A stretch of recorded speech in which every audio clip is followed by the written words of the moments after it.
And now the flooding continues to worsen along the Missouri and Mississippi rivers as a result of the release from upstream reservoirs. Flooding remaining a major concern for areas along the Missouri River in Kansas, Missouri, Iowa, and Nebraska. Thousands of homes are damaged and vast swaths of farmland underwater, leaving local residents and public officials trying to cope.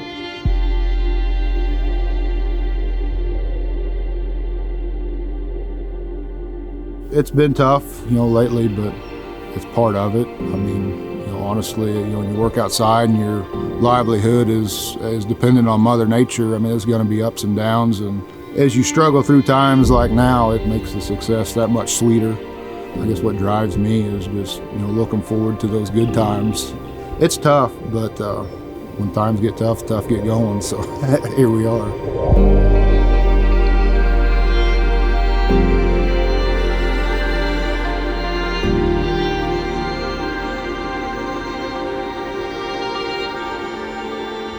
It's part of farming in Missouri. You got to kind of farm with the bend but don't break mentality. It just seems like just nothing comes easy trying to farm here. It's either really hot, bone dry, or flooding like this.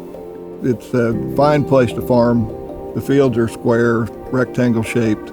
Rows are long and straight. You're not farming around a lot of curves.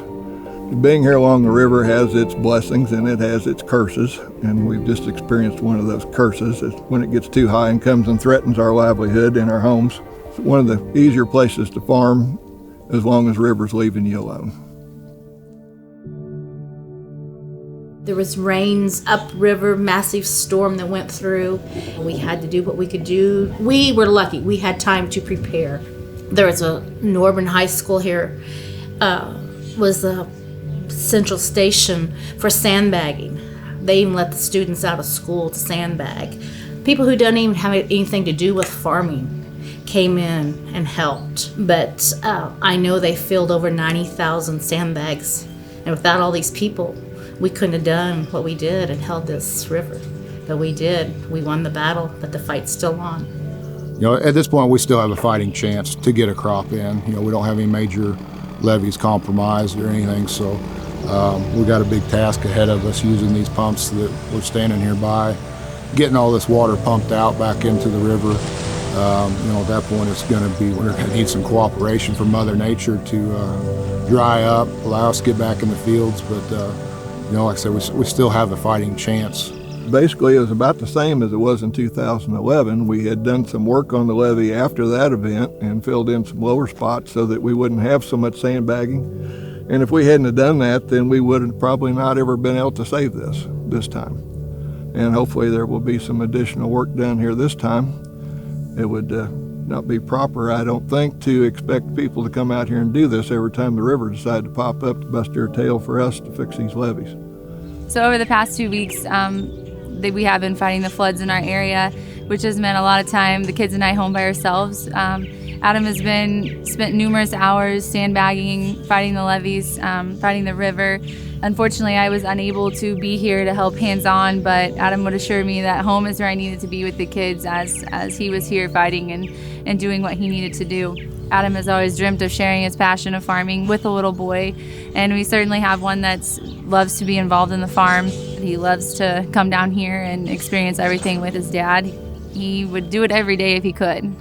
Recently, one of the things that drives me the most is Corbin, getting to see him on the farm and really interact, jump in and take an interest in what's going on.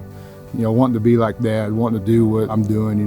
By the time I get home, I can still see his toys laid out, and he was trying to mimic what Dad was doing if we were planting or spraying, and you see that smile on that boy's face whenever he's around the farm, and that really helps light the fire again and reminds you there's better days to come. And one night Corbin was saying his bedtime prayer, and he was wanting to know if Dad was going to be home, and she told him no, Dad had to stay and work on the levees to make sure they were all right.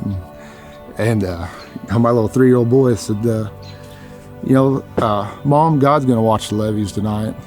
So the 3-year-old's got faith that somebody's watching out for us. So in the end, it's in God's hands what happens.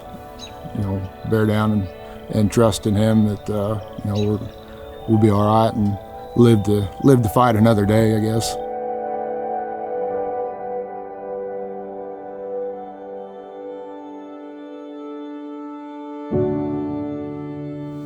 You know, I farm because it's something my family has done for generations. I'm the 7th generation on the farm. You know, there's been 200 years of blood, sweat, and tears get poured into this farm. So there's a lot of meaning to that, to continue the legacy that, you know, the Casner family built before I was here. We're telling our story right now, but there's so many other people, you know, affected in this as well. There's a lot of good people in the world that, you know, willing to come help in your time of need, and, you know, don't ask anything in return, but just know that you'd always be there to help them in their time as well. So a lot of tough life lessons you learn on the farm, and like what Corbin's learning now is, you know, you gotta fight through the bad, and it makes the good that much sweeter.